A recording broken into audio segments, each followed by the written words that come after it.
Welcome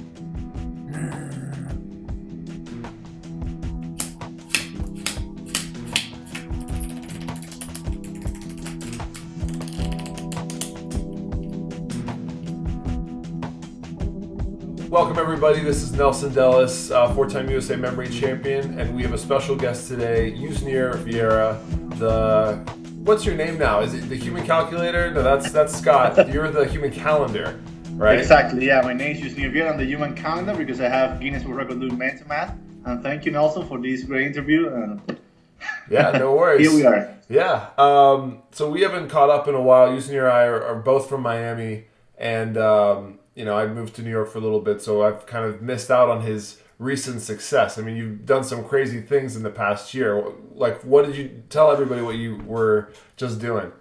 Well, I have missed all our meetings too. So, So in my case, this year has been wonderful for me because I was able to be part of the Superhuman show, which is the US version of the Brain, which is that show that was originally created in Germany.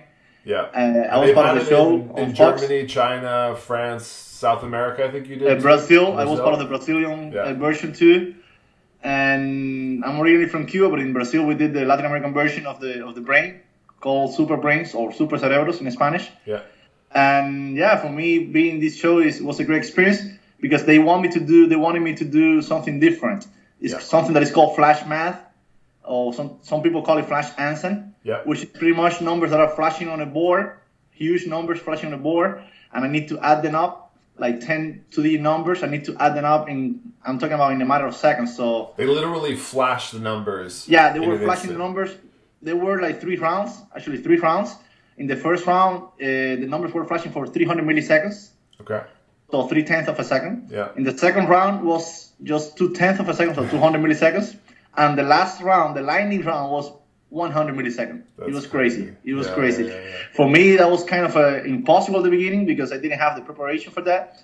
Then later I started practicing a lot and I was able to be successful on the show. Yeah. I'm very grateful for that because that gave me the opportunity yesterday. I was on the Ellen show, which was a great experience as well. And it seems that she loved my segment, and wow, for me that means a lot. Coming from such a great personality like Ellen. Yeah, I think once you get on that show, there's nothing really else you can do. Maybe the Tonight Show, but Ellen is just as good because probably more people watch that. She's number one in the national TV, number one at that time. Yeah, wow. So let's talk first about the Superhuman show because that was huge. I think millions of people saw it. You didn't end up winning. It was decided by votes of the audience. Louis Angel, who we had on here earlier this week, won memorizing names and features and where the people were from. But you had to do the flash, like you said, the calculations. Yes. First of all, how was the experience of being on the show? I mean, were you nervous? You said it wasn't. Usually you do calendar stuff, but you're good at math mentally. So how did you prepare for it, and what was the experience like? For me, it was a challenge because, like you say, I would say the main category, the one that I practice the most, is calendar dates, which is given a date, tell you the day of the week as soon as possible. Yeah. I have the records doing that. I mean, any other thing that I do is just like I just need to practice because I'm not an expert in those fields. So in this case, they want me to do flash math, which I found flash math even more, I would say, amazing than calendar. I used to think that calendar is one of the most amazing skills you could have because you can show someone really in a matter of seconds. Yeah. But this flash math got me the first time I saw it. I said, "Wow, how can you do that? It's so cool doing that." So I started practicing every day for a few hours until I got it. Anyway, I mean, it's very challenging because sometimes you think that you got it, and maybe because somebody's you have to be like you have to have absolute silence because anything could mess up the whole challenge. So in my case, being the Superhuman doing that was probably the most difficult challenge of my whole life. Okay. Did they give you on the show? You did it 3 times, right? Yes. And what they showed on the final show, was that how it went, or did they give you more attempts, or did Exactly. No, actually, no. The way it was on the show, it was exactly how it happened. We only filmed that once. It was crazy. I mean, I was so lucky I didn't fail Yeah. anything. I mean, I did my challenge. I nailed it. I'm very proud of it. So yeah, for me, it was a great experience. That's what I mean, when I went to Los Angeles, where we filmed the show, I was just prepared to just nail my challenge. I mean, I'm so happy for that. Yeah. Of course, I would have. It would have been nice to It would win. be happy but- if I could win, but I mean, there is no. I mean, you can't deny that what other contestants did, like Luis Angel, that was very impressive too. Yeah. I mean, congrats to him, of course, it was a great show. Also, Ron White, the former U.S. with the Memoriad champion, numbers. he did great. I mean, I think he was very entertaining, probably the most entertaining of all us. He's a great entertainer. Yeah, I mean, featuring these skills that we have in national TV, I think is a great reward. Yeah. And now, I mean, I like you a lot because you practice just like I do with the memory stuff. That's, I think, how we kind of connect, because we know both that our skills are learned and trained. But even though we say that, I still think that you are just very good with numbers. But maybe that's because you were brought up with numbers. I remember once you told me that as a kid. I don't know if it was because of your father or just you, but with baseball in Cuba, you were always looking up the scores. You were like kind of fixated on numbers from a young age, right? Yeah, exactly. In my case, maybe loving numbers. I mean, I always love numbers. So Yeah. maybe I have something on my genes. I can't deny that. But I'm sure that without practice, I would be nowhere right now. Yeah. I mean, for me, it's a combination of maybe having the talent and also the practice. And in my opinion, the practice is even more important than the talent, because the talent is something that you either have it or not. And that's okay. You know, there is nothing you can do about it. But the practice is something that you can definitely improve by just working really hard. And I'm telling you, I was blessed because my father, he's a math professor, also my mother. Yeah. So definitely that helps a lot. So because I start getting since an early age that culture of math, and that was very useful for me. But yeah, like you say, I love baseball. When I was a kid, I loved baseball, and I like to figure out the average of a guy who was going to bat, and I don't know, 5 hits in 12 times, that means like 417 average. I was able to memorize those numbers. I mean, I know that I was very passionate when it comes to number. Yeah. But again, without the practice, I would be nowhere right now. Yeah. That's good. I think people really need to hear that sometimes, that it's, and especially on that show, I'm sure pretty much everybody on that show is in the same boat, that I was talking about this with Lewis, that there's some strategy and then it's practice. In my opinion, you just need to have the motivation. For me, I love numbers, so it wasn't hard for me. But in general, you just need to find your passion. For me, it was number. For someone else, could be anything. I mean, I don't know. Yeah. Just find your passion and work hard for it. In my case, I mean, I love numbers. I wanted to participate in championships all around the world. I couldn't do it. I didn't have the money. I was living in Cuba. Yeah. I was a professor at the University of Havana. I was making like $20 a month, so I didn't have the economy for that. So I realized that I needed to do something else. So what I did was actually try to break a Guinness World Record in Canada days. And once I did it, I was able to get sponsors that let me, the chance to be part of the Mental Calculation World Cup. I think that's probably, I would say that would be my main, I would say, reward. Yeah. Yeah, that's nice. Yeah. So wait, let's talk about the flash again. So in terms of how you do it, I remember, I mean, they made you wait to build tension, I guess, before you said the answer. Yes. And I said to myself, at least for the first run, I was like, you know what? I could have just memorized those numbers and then figured it out in all the time you gave them. But I mean, whether you did that or not, it's still impressive. And then afterwards, with the faster, it's almost impossible to. Yeah, in memorize. my case, I didn't memorize the numbers. I just calculated. Actually, they wanted me to hold my answer for a bit, and that was probably more challenging than just saying the answer right away. Yeah. But they just say, "Can you hold the answer for 30 seconds?" It was like, okay, let me try that. But I mean. But you had the answer, right? It's like I had the answer probably 2 seconds later, or maybe less. I don't know. Yeah. But they make you like, do I have? I think it's part of the show. Yeah. That makes me feel a little bad. I'm sorry. No, they have to do that for the show. Maybe, but again, I mean, it's a show, so you have to understand that if they want you to do something, maybe you want to be flexible. And if you feel confident, you will have no problem with it. Yeah. And so in terms of how you do that rapidly, obviously it's practice, but if you had to break it down, right? So they were doing 2-digit numbers, right? So from what I understand, and you can probably explain this better, is obviously you see the first number, you know mentally where that is, say 55, and then you get the next number. How are you adding that? You do like a left to right thing, right? Yes, I do. I do from left to right. So, for example, when you do 55 plus 72, I just say 5 and 7 is 12, and the 5 and the 2 is 7, so 127 so far. So I pretty much do left to right. Just keep in mind that sometimes it might be hard because, I don't know, maybe you have 55 plus 88. Yeah. So in that case, it would be 5 and 8 will be 13, but the other 13, that means you have to carry on to the previous one, so 143. So you have to, but definitely left to right is faster, and that's probably the only way it's possible. I mean, normally in the schools they teach you to add from right to left, which is okay, if you want to do it with pencil. But if you want to do it mentally, left to right is the right direction. And now, every time the new number flashes, do you already have the answer from the previous sum, or are you still? Yes, I do. I do have the answer for the. Sometimes it's so fast that what I do, I made like 2 blocks. Maybe with the first 5 numbers, I have a partial answer. I keep that on my mind. Wow. Yeah. And then with the other 5 numbers, I just do the same thing, and then finally, maybe that part takes me like 2-3 seconds more. Just put them together. I just put them together. Yeah.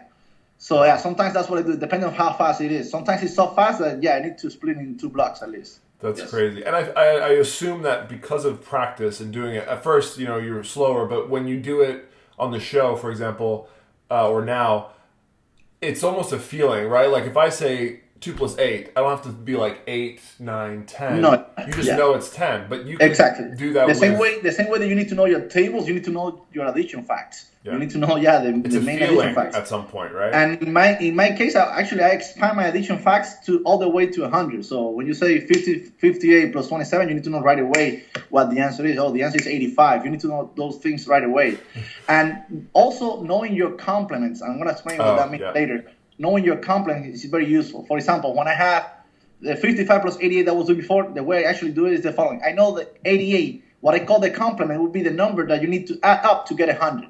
For example, the complement of 88 will be 12, right? Yeah. Because 88 plus 12 is 100. So when I do 55 plus 88, what I do, I just subtract the complement. 55 minus 12 will be 43, and I add 100. So 143. So pretty much by knowing the complements, instead of adding, you decide to subtract that small complement. When I have like a huge number like 98, I know 98 is so simple to add because all I need to do is subtract 2 and then add 100. Yeah.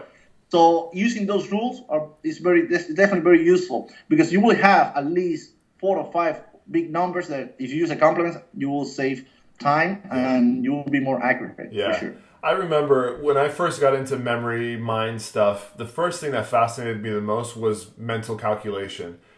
I'm okay at it. I'm not like you. And I didn't know about techniques, and I started researching books and techniques and stuff, and I found out about Vedic math.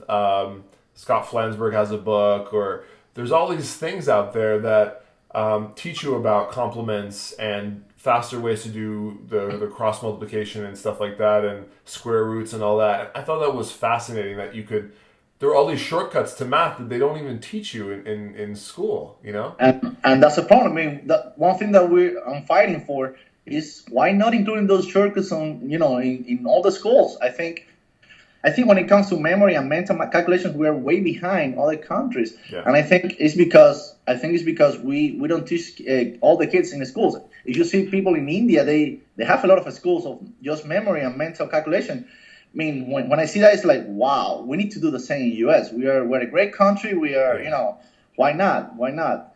So definitely knowing those shortcuts will make our students better at math, and not only math, of course, in memorization. I know you use a lot of techniques, and I think knowing those techniques, that's the best way to learn a new thing.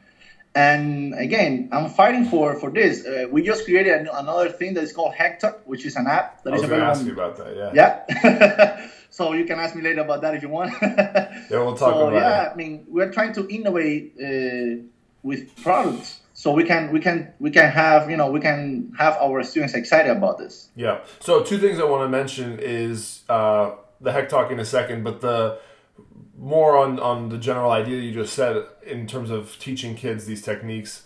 You have a company called Spicy Math, right? Yes, Spicy Math. You teach this stuff to Yeah, kids, right? yeah. Especially Spicy Math is a company, it's a tutoring company. So, for example, we are mainly focused on the SAT exams, which, as you know, are kind of like not hard, but let's say you have to answer the question really fast, because it doesn't matter if you know the answer in 5 minutes, you need to know the answer in less than a minute. So having those mental calculation shortcuts and those memorization techniques will definitely give you the edge to be in the top 5% of the country, because nobody else is doing that. Right. Yeah, everyone, Yusnier's a great tutor. I've asked him for a lot of tips already, and even I would teach. I'm good at math. That's what I grew up in and did in school. And I had students that I tutored that eventually I just gave to Yusnier because it was easier. That's right. And now, actually, there is this kid, Manny. Yeah. He was doing the PSAT last year, I think it was. He was doing like 42 percentile, and now he's doing a 97 percentile. He's doing great. That's amazing. So I'm telling you, with practice, you can be ahead of the whole population, because unfortunately nobody else is doing this. Yeah. So by doing this, people are getting an edge. Yeah. Oh, that's good to hear. What else? So and then Hectoc. So you have an app for this. I've seen you post it all the time, every day. You've almost put it's almost like a math puzzle, right? Yes. Hectoc is a math puzzle. Pretty much it's like, I would say, like Sudoku for numbers. So consistent in given 6-digit numbers, given 6 digits like 1, 2, 3, 4, 5, 6, just add addition, subtraction, multiplication, division to make it 100. So you have to build an expression that give you that when you find the value of that expression should be 100. And it's very challenging at the beginning, but we created this app that it goes by levels. So at level 1, the only thing you need to do is just to add one operation, and so you can get used to the game. And little by little, you're building your, like a math strategy to how to solve the problem. And coming out with the right expression might be challenging, but that expand your mind so you can be better at math. And as you know, numbers is the most basic thing that you need to know in order to understand math. So I think if we start from there, we can have great results. That's great. Yeah, I haven't downloaded it yet, but I've done some of the ones you post on Facebook, and they're good. I love that stuff.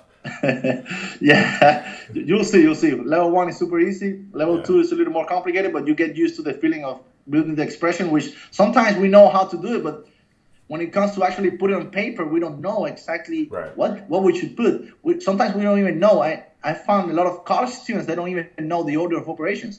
Hectoc is pretty much a way to make sure you understand the right order of operation, which is parentheses, then exponents, then multiplication, division, depending on which one goes first, PEMDAS, and then addition and subtraction, depending on which one goes first. So again, a lot of people don't know the order of operation, and that's kind of bad because that's the most basic thing you need to know about math. Yeah, when people post those things on Facebook, what's the answer to this expression, and there's parentheses and all these different things, orders of operations, and the amount of people that get it wrong, it's just so sad.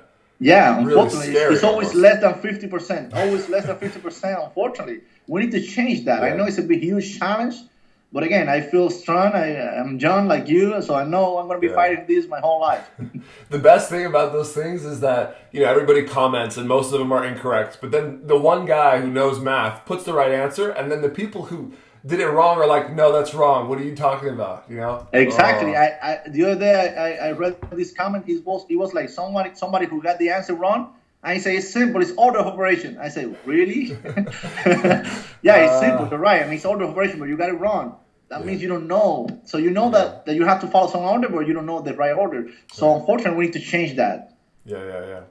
That's funny. One thing also, you're good at memory. We've talked about the techniques. I think you understand them and maybe you've tried them, but I think naturally you're very good at, like you said before, you're good with numbers. So I remember I've seen you on a was it a Miami show or just a Cuban show? I think it was in Miami. The one that they showed me a number for a second and a half. 60 digits, right? Yes. Yeah. I mean, when it comes to short-term memory, I'm pretty good at it. So, for example, if you show me a number for 1 second, and you can just read it. Safe, like 12-digit number will be safe for me. 15 will be more challenging.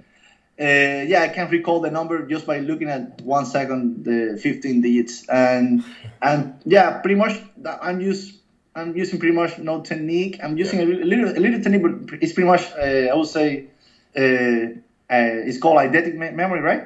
Yeah, eidetic, yeah. Uh-huh. So that's pretty much what I do. But yeah, when it comes to more complicated stuff, you need to use techniques, of course. Otherwise, you will forget right away. Yeah, but I think what's interesting is that's the importance and of what do you call it?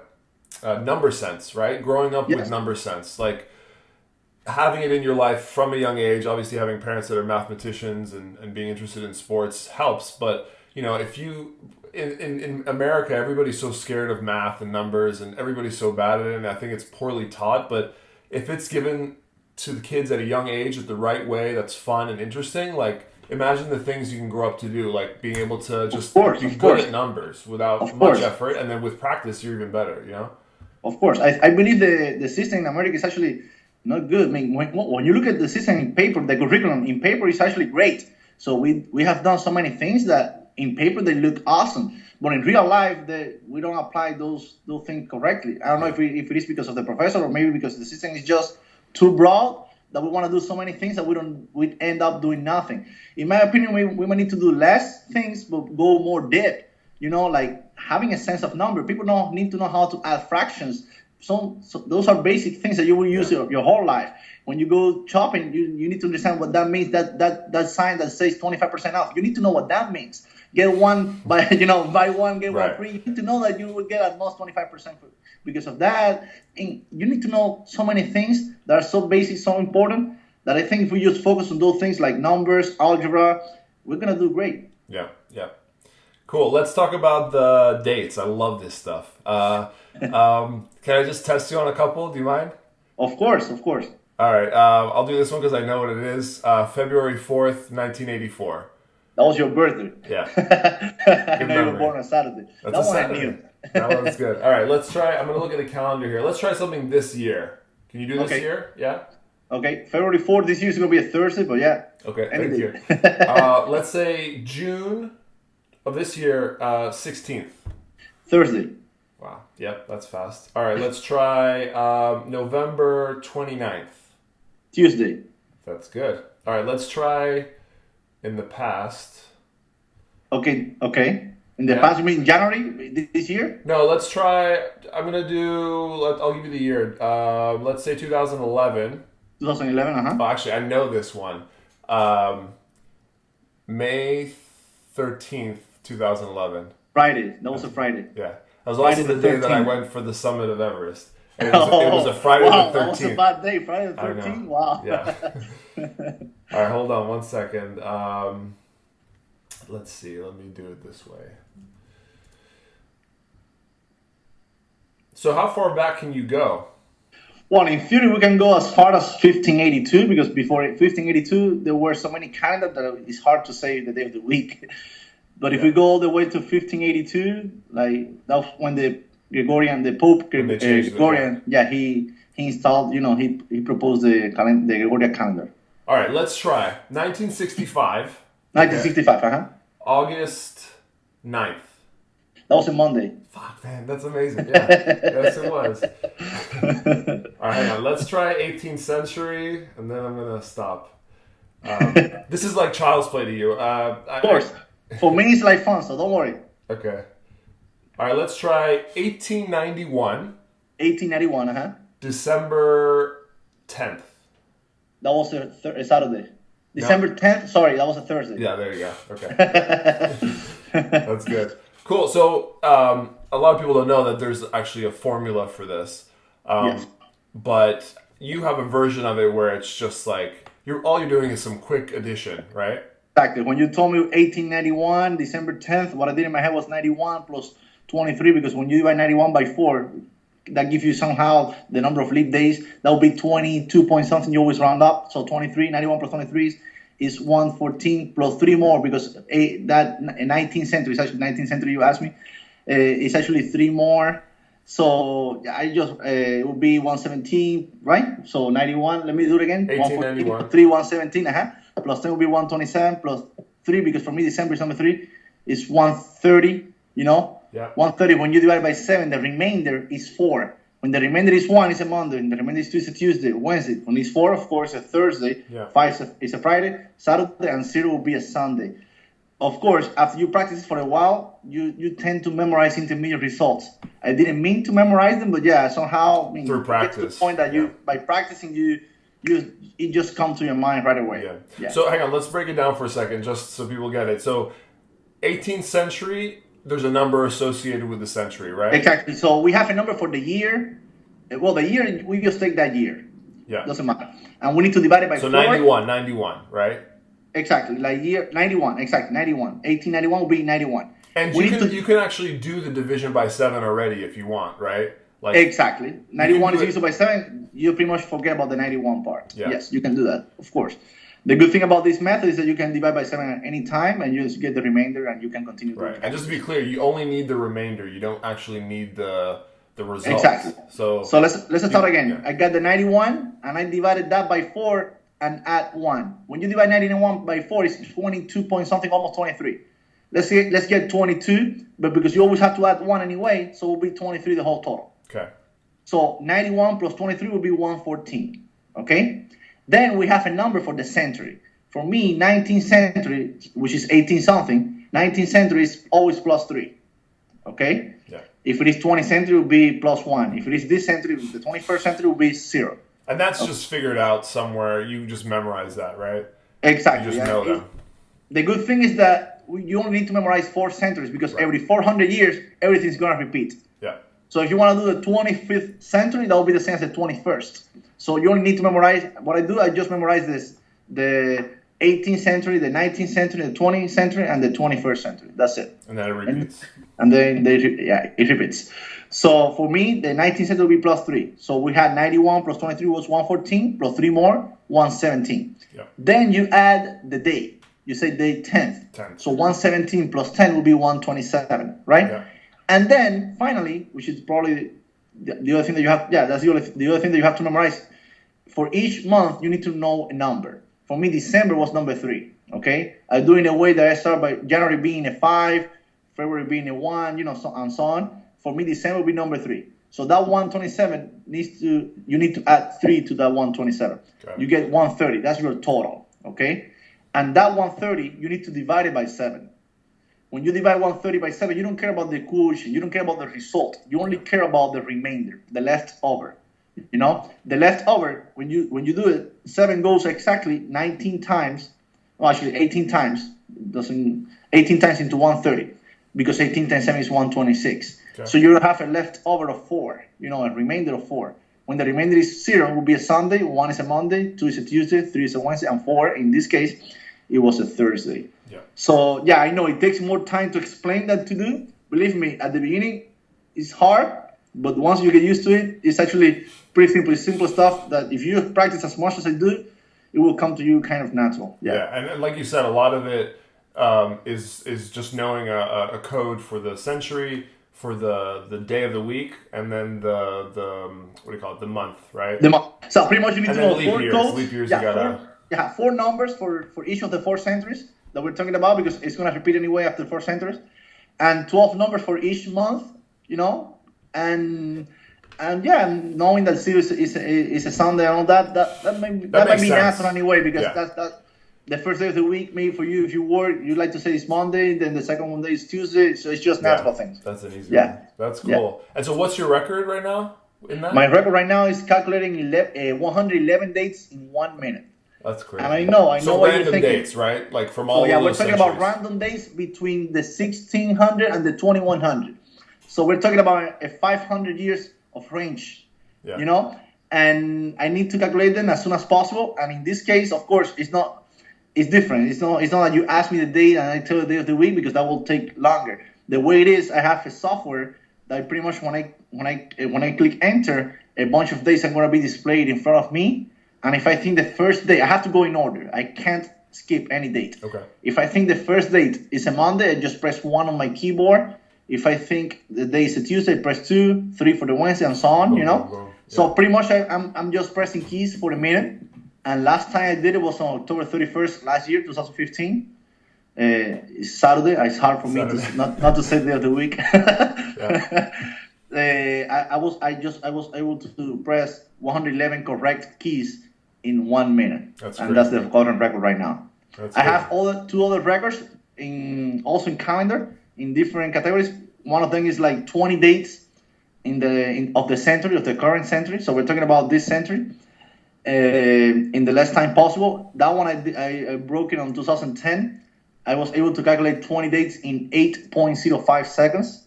That's crazy. And the third record, which was also broken last October, was the 365 dates of the year. Try to do it in the less possible time. And I was able to calculate with no mistake the 365 days that were presented to me in random order, of course, in 2 minutes and 41 seconds. That's crazy. Yeah. And I was planning to do it this year because this year is a little more challenging because we have 366 days because we have February 29th this year. And I think it would be cool that despite the fact that we have one more day, if I can do it faster, that would make me proud. So I'm thinking about maybe breaking that one again this year. You only get that every 4 years. Yeah, exactly. Yeah. That's funny. And so with that skill, obviously you practice it tons. When did you start doing this, or when did you decide to start? I actually started when I was like 22. Okay. I'm 33 right now, so I'm talking about 11. Before 22, you didn't know how to do this? No, I didn't know how to do this. Actually, I was 22 when I found out about the Mental Calculation World Cup, and I wanted to go. Actually, back then I was living in Havana, Cuba. I was in my I think I was a senior or a junior at the University of Havana, studying computer science, and I wanted to participate. I created this competition at the University of Havana using the same format as the real Mental Calculation World Cup. I won the competition, and I wasn't able to go because I didn't have the money. I was hoping to find sponsors, but I couldn't. So I said, wow, I have to do something else. Let me try to break a record. And then I started doing the calendar dates. I was successful. I started doing it when I was 22.